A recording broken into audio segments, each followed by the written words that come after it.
लेकिन क्योंकि उसका वो पसंदीदा उकाब था इसलिए बर्दाश्त कर गया। उसने प्याला उठाया और एक बार फिर धार के नीचे रख दिया।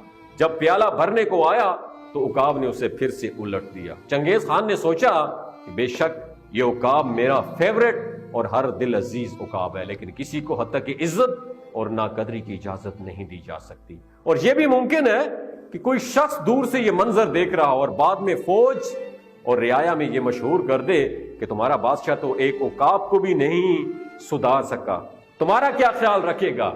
यह सोचकर उसने अपनी तलवार निकाली और फिर एक बार फिर प्याले को धार के नीचे रख दिया। जैसे ही प्याला भरने को आया, उकाब ने फिर से प्याला उल्टा दिया।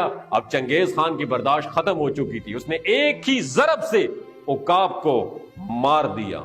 इतने में पानी की धार भी रुक चुकी थी। चंगेज खान ने चट्टान पर कदम रखा, वहां उसने छोटा सा तालाब देखा।